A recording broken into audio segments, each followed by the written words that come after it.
Hey everyone, welcome back to the channel, or welcome for the first time if you're just tuning in. Tonight, we're going to dim the lights, settle into our most comfortable spot, and let the gentle hum of history lull us into a state of relaxed contemplation. Forget your worries, set aside the hustle and bustle of the day, because we're about to embark on a journey through a truly fascinating, if somewhat tragic, corner of the past. So grab your coziest blanket, maybe a warm drink, and let's just drift. Tonight, we're not talking about kings and queens or grand battles, though there's certainly a battle here, just a very different kind. We're going to talk about a group of young women, their dreams, their work, and a rather insidious element that promised brilliance but delivered something far more sinister. We're talking, of course, about the Radium Girls. It's a story that starts with a glow, both literal and metaphorical, and ends with a quiet, heartbreaking darkness. So, let's begin our slow, meandering journey into the world of luminous paint and the women who unknowingly sacrificed everything for its shine. Our story begins in the early 20th century, a time of incredible scientific discovery and, shall we say, a certain uncritical enthusiasm for anything new and shiny. And few things were quite as shiny or as new as radium. Discovered by Marie and Pierre Curie at the tail end of the 19th century, radium was quickly hailed as a miracle element. It glowed in the dark, emitted mysterious rays, and promised to revolutionize everything from medicine to everyday products. Of course, when something is hailed as a miracle, people tend to overlook or simply not know its less miraculous aspects. Such was the case with radium. Imagine, if you will, the atmosphere of the early 1900s. There's an air of optimism, a belief in progress, and a general sense that science would solve all problems. And then there's radium, literally glowing with possibility.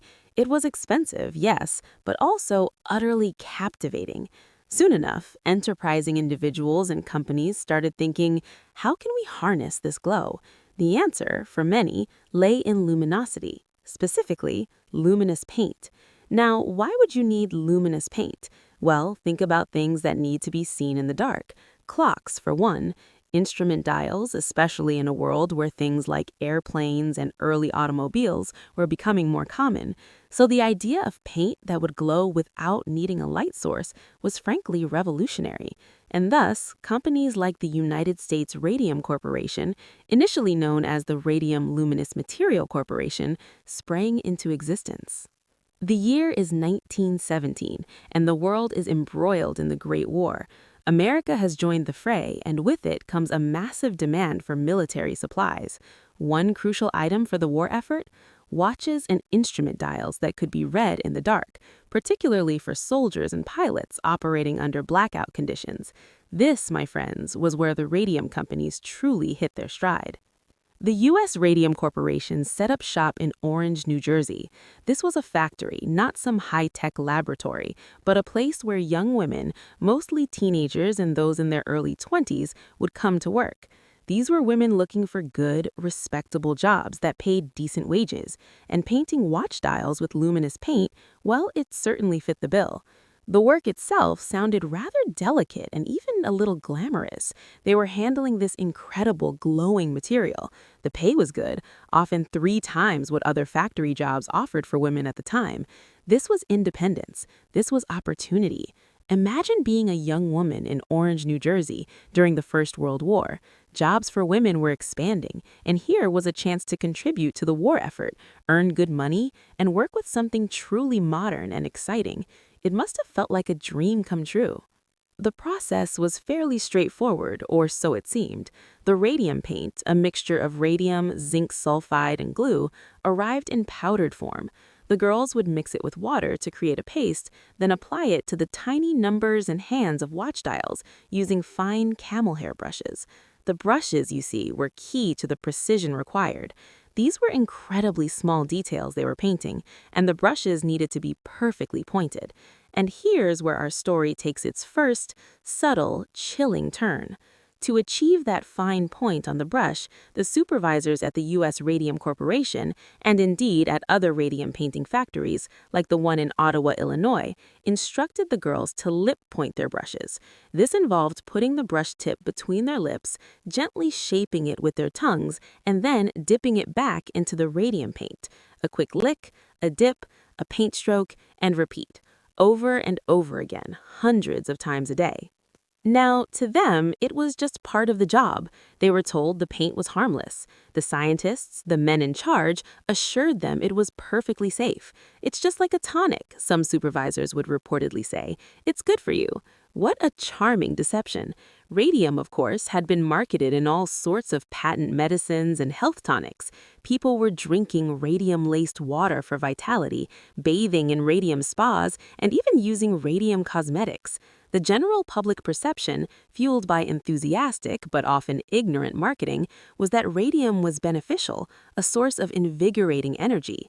So, for these young women, lip-pointing the brushes was just a technique, a necessary part of their craft. And the radium itself? Well, it was fascinating. It glowed. They'd paint their fingernails with it or their teeth to surprise their boyfriends in the dark. They'd dust their clothes with the luminous powder so they would glow on their way home from work, leaving a faint, ethereal trail behind them. It was a novelty, a fun perk of the job.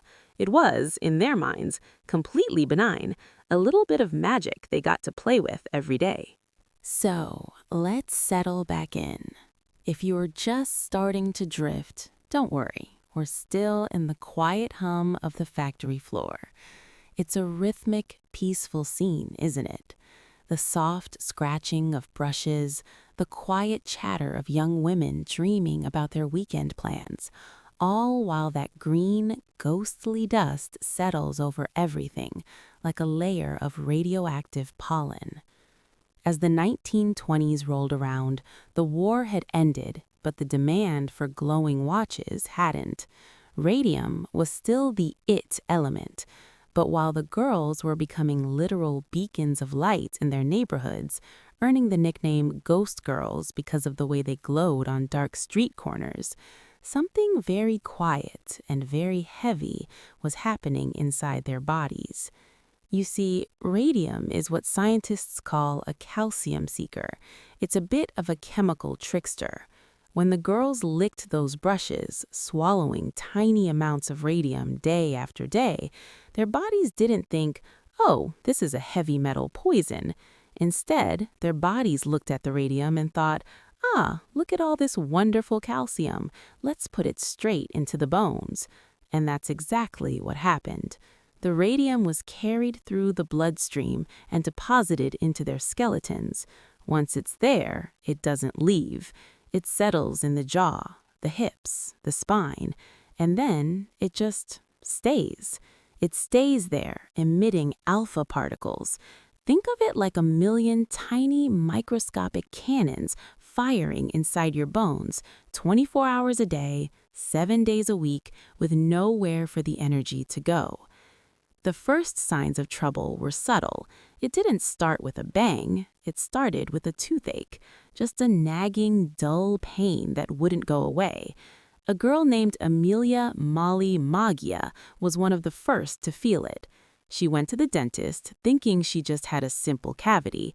The dentist pulled the tooth, but instead of healing, the wound stayed open. It became an ulcer. Then the tooth next to it started to ache, and then the one next to that. This is where the story gets into that dry, ironic territory of medical incompetence. Because the doctors and dentists at the time had no idea what they were looking at, they did what people often do when they're confused. They guessed. Some blamed poor hygiene. Others, with a touch of that classic 1920s judgmental flair, suggested it might be syphilis. Imagine being a hard-working young woman, dying from a job you were told was safe, and having a doctor imply it's because of your loose morals. It's the kind of historical oops that makes you want to roll your eyes into another dimension.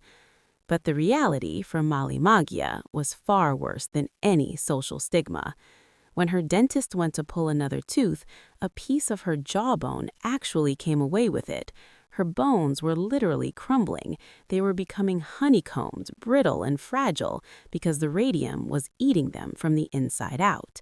By the time Molly passed away in 1922, at the age of 24, her entire lower jaw had been removed. The official cause of death? Syphilis. Because of course it was. It was a convenient way to close the book on a mystery that the U.S. Radium Corporation didn't want anyone reading. But you can't keep a glowing secret forever. More girls started getting sick. Grace Fryer, a bright and determined young woman who had left the factory to work as a bank teller, noticed her teeth were loosening. Her back began to ache constantly. She sought out doctors, but for years she was met with shrugs and "I don't knows." Meanwhile, back at the factory, the management was starting to get nervous. They weren't stupid, they were seeing the patterns. But instead of sounding the alarm, they did what large corporations often do when faced with a massive liability. They hired their own experts. They commissioned a study from Harvard, but when the report came back saying, yes, this paint is absolutely killing your employees, the president of the company didn't publish it. Instead, he essentially wrote a new version of the report that said, everything is fine, the girls are just sickly by nature. It's a masterclass in gaslighting. It's not the radioactive paint you're eating, they essentially said. It's just, girl stuff. Maybe try some iron supplements. The irony, if we can call it that, is that while the dial painters were encouraged to swallow the paint, the male scientists and owners of the company were wearing lead aprons and using tongs to handle the radium. They knew. They weren't licks and dips kind of guys. They understood the physics. They just didn't care about the laborers. By the mid-1920s, the Ghost Girls were no longer a local curiosity. They were a growing list of tragedies. Grace Fryer, despite her failing health, decided she wasn't going to go quietly into that dark, glowing night. She spent 2 years just trying to find a lawyer who would take the case. Most lawyers were terrified of the U.S. Radium Corporation's influence, or they simply didn't believe a few working-class women could take down a giant of the defense industry. It's a slow, agonizing period of history. The girls were becoming more frail, their bones breaking just from walking across a room. Some of them grew massive, painful tumors on their hips and shoulders, the radium sarcomas. Yet they were still being told it was all in their heads, or a result of their own poor health. Eventually, Grace found a lawyer named Raymond Barry, and in 1927, 5 of the women, Grace Fryer, Edna Hussman, Catherine Schaub, and sisters Quinta McDonald and Albina Larice, filed a lawsuit. They became known in the press as the Radium Girls. But there was a catch. They were so sick and the legal system was so slow that the company's primary strategy was simply to wait for them to die. The defense lawyers would ask for extensions. They'd claim witnesses were unavailable. They'd drag their feet through every procedural hoop imaginable, knowing that every month that passed was a month where their problem might just solve itself by way of a funeral. It's a bleak, cynical tactic, and watching it play out in the historical record is like watching a slow-motion car crash where the driver of the truck is casually checking his watch. But the Radium Girls were tougher than their brittle bones suggested. Even when they were so weak they had to be carried into the courtroom, even when they couldn't raise their right hand to take the oath because their shoulders were shattered, they sat there. They testified. They told the world what it was like to lick the light. The media finally caught on. This wasn't just a workplace dispute anymore. It was a national scandal. The living dead, the papers called them. People were horrified. The idea that a miracle cure like radium could be melting the jaws of young women was a hard pill for the public to swallow. And then a bit of poetic, if grim, justice occurred. The inventor of the radium paint himself, Dr. Sabin von Sashaki, died from a plastic anemia caused by his own invention. It's hard to claim the paint is harmless when the guy who cooked it up is currently in the ground because of it. The case eventually settled, but the settlement was in many ways a pittance compared to what they had lost. They got their medical bills paid, a small lump sum, and a yearly pension. But for most of them, that pension wouldn't be paid out for very long. However, the legacy they left behind was anything but small. Their case changed labor laws in America forever. It led to the establishment of the right for individual workers to sue for damages due to labor abuse. It directly contributed to the creation of the Occupational Safety and Health Administration, OSHA.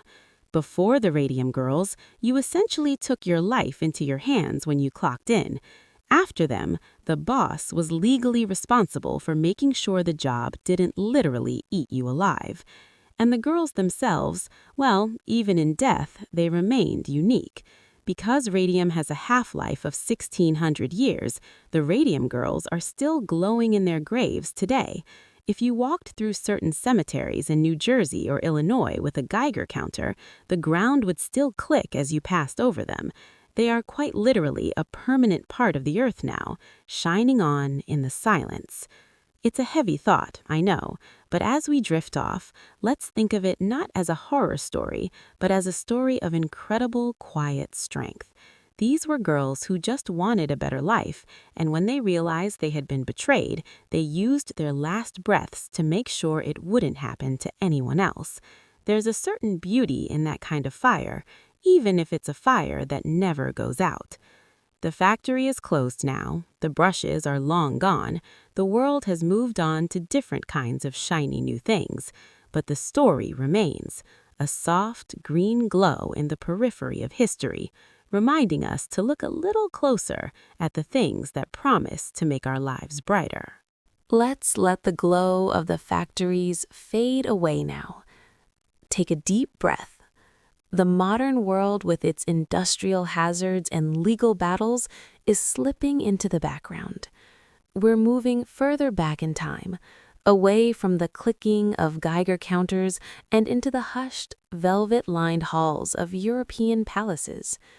Tonight, we're going to wander through the long, winding corridors of royal history to look at a different kind of disaster, not one caused by paint, but by something much more domestic, the family tree, or as it often was in the case of the European elite, the family shrub.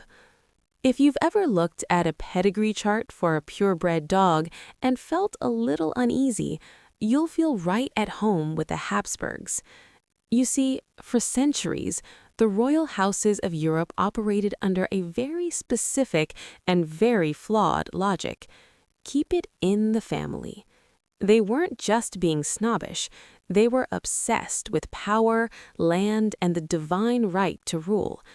If you marry your cousin, the kingdom stays whole. If you marry a stranger from some far-off land, you might have to share your toys. And if there was one thing these monarchs hated, it was sharing. But nature has a funny way of pushing back when you try to treat a gene pool like a private swimming pool. Let's float over to Spain, where the sun never set on the empire, but it certainly struggled to rise on some of its heirs. We have to talk about the Habsburgs. You know the name. You've probably seen the portraits. Those long, narrow faces, the protruding lower lips that looked like they were perpetually trying to catch a stray raindrop. That was the Habsburg jaw, a physical manifestation of generations of "I do" spoken to people who shared way too much DNA. The poster child for this genetic experiment gone wrong was Charles II of Spain. Poor Charles. He was born in 1661. The son of Philip IV and Mariana of Austria. Now, Mariana was Philip's niece, which made Philip both Charles's father and his great-uncle. If you're trying to do the math in your head, don't. It only leads to a headache. Charles was often called El Hechizado, the bewitched, because surely, the people thought, only dark magic could produce a king who looked like he'd been assembled from a kit with half the instructions missing. In reality, it wasn't a witch's curse, it was just a very crowded family reunion. Charles's jaw was so pronounced that his upper and lower teeth didn't meet. He couldn't chew his food properly. His tongue was so large that he could barely speak, leading many to think he was intellectually disabled, though he mostly just seemed tired. He didn't learn to speak until he was 4, and he didn't walk until he was 8. Even then, he was prone to falling over. He was, in the kindest terms possible, a biological wreck. Imagine the Spanish court, one of the most formal and rigid places on earth, trying to maintain the dignity of a monarch who literally couldn't stop drooling on his royal robes. They dressed him in the finest silks, placed a heavy crown on a head that could barely support it, and hoped for the best. The tragedy of Charles wasn't just physical. He was a pawn in a game he didn't understand. His whole life was a series of exorcisms and prayers because the church was convinced he was possessed.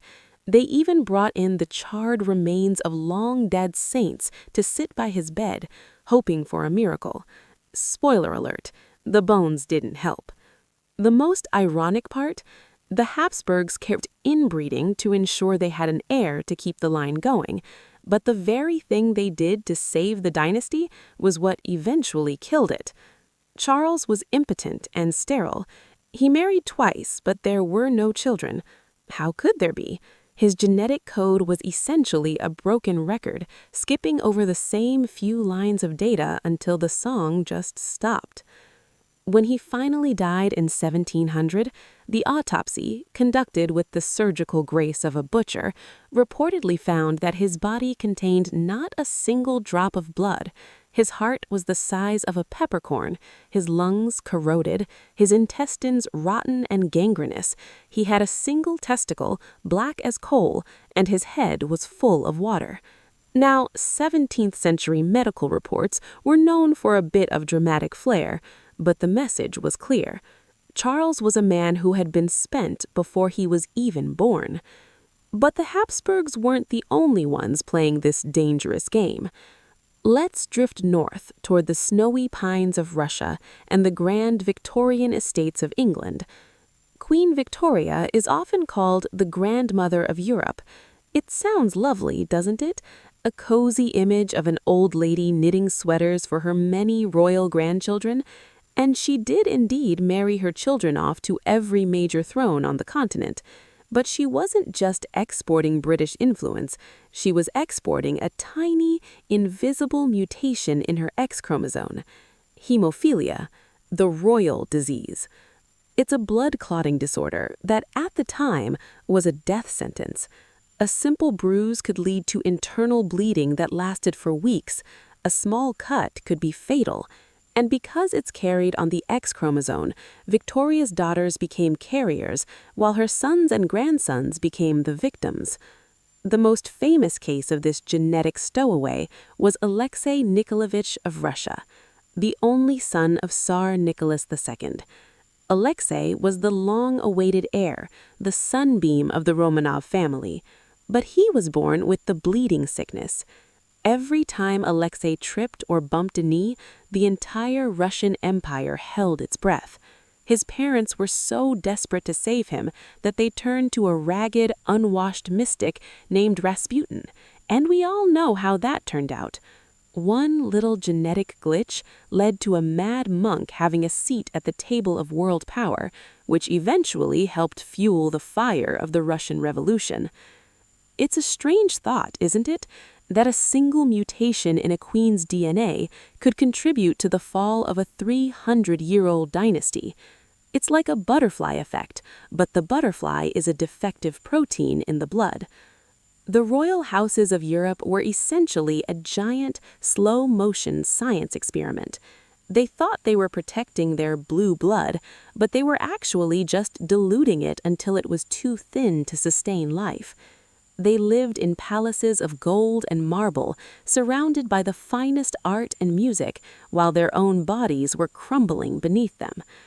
It's a bit like a gilded cage, but the bars are made of your own ancestors.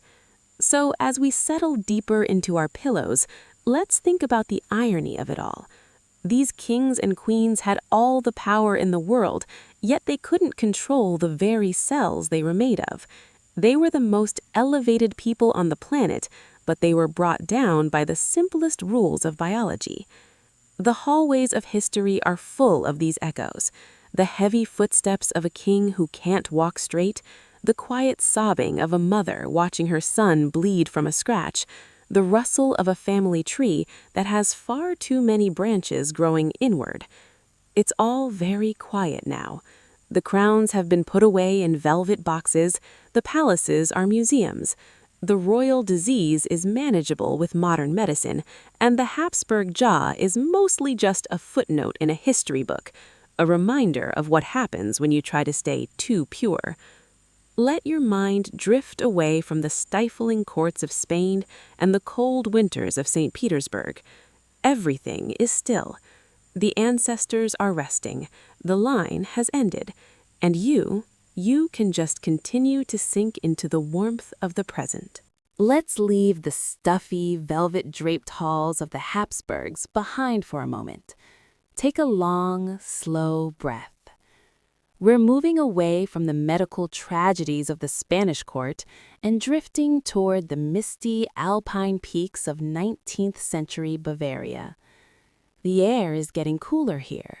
It smells of pine needles and mountain rain. We're going to talk about a man who didn't necessarily suffer from a crumbling jaw or a bleeding disorder, but rather from a profound, incurable case of being born in the completely wrong century.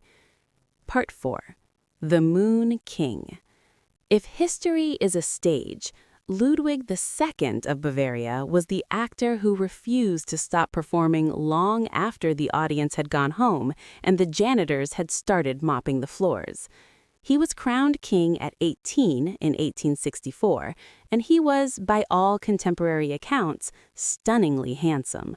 He was tall, slim, with dark, brooding eyes and a shock of curls. He looked exactly like what a prince should look like in a storybook. But that was the problem. Ludwig actually believed in the storybooks.